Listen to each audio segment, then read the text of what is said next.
আসসালামু আলাইকুম সবাই কেমন আছেন? আশা করছি সবাই ভালো আছেন। আমি আল্লাহর রহমতে ভালো আছি।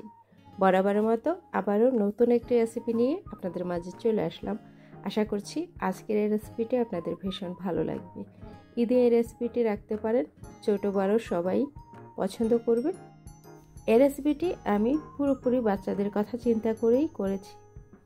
বাচ্চারা যেহেতু সেমাই মিষ্টি আইটেম পছন্দ করে, তবে সেমাই আইটেমটা খুব একটা পছন্দ করে না।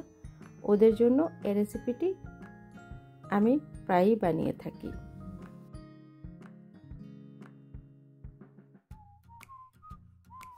এখানে আমি 2 প্যাকেট চিজ নিয়েছি। একটা প্যাকেটে 160 গ্রাম করে রয়েছে। 2 প্যাকেট চিজ আমি এখানে দিয়ে দিব। আস্তে আস্তে সব ধরনের উপকরণ এখানে আমি অ্যাড করব। খুব একটা উপকরণ এখানে লাগে না, 3 থেকে 4টা উপকরণ নিয়ে এই রেসিপিটি তৈরি করে নিতে পারেন। আর এই কেকটির নামই হয়েছে বার্ন কেক। এটা একটু পোড়া পোড়া উপরের অংশটা হবে, আর পোড়া পোড়া অংশটা অনেক টেস্টি হয়। এটা উপরে একটু ইচ্ছে করেই পুড়ে নিতে হবে।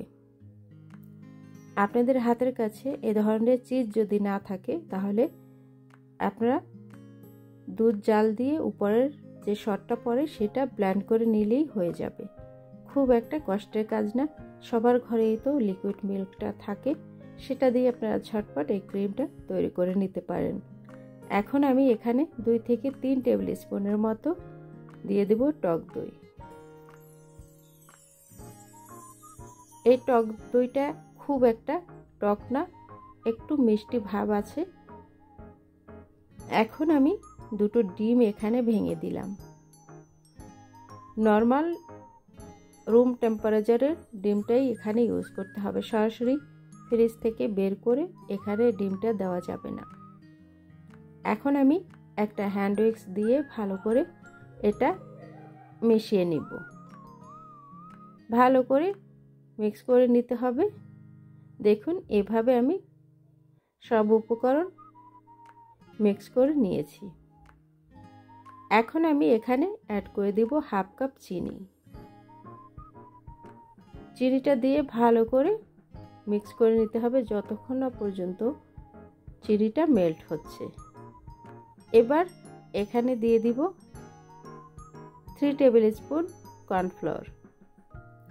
এর বেশি দেওয়া যাবে না, আর এখানে ময়দাটা ইউজ করা যাবে না, শুধুমাত্র কর্নফ্লাওয়ার দিতে হবে।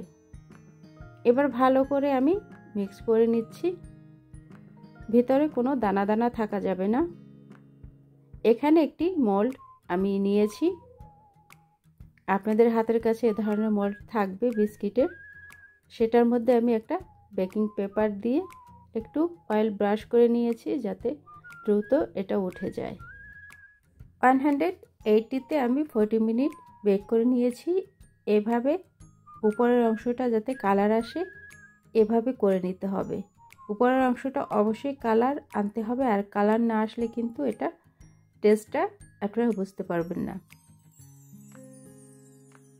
নিচের সাইডটাও খুব সুন্দরভাবে হয়ে গিয়েছে। এখন আমি বেকিং পেপারটা আমি উঠিয়ে নিয়েছি।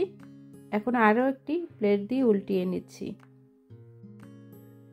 উপরের অংশটা দেখুন কালারটা নাইস আসছে। চুলায় করলে অবশ্যই আপনারা এভাবে কালার আনার চেষ্টা করবেন, তা না হলে আসল টেস্টটা বুঝতে পারবেন না।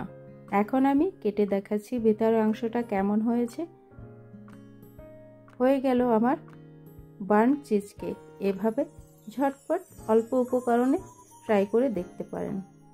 আশা করছি আজকের এই রেসিপিটি আপনাদের ভালো লাগবে। না খেলে বুঝতে পারবেন না এটার টেস্ট কেমন। আজকের মতো বিদায় নেব, আবার নতুন কোনো রেসিপি নিয়ে আপনাদের মাঝে চলে আসব। সে পর্যন্ত সবাই ভালো থাকবেন। আল্লাহ হাফেজ।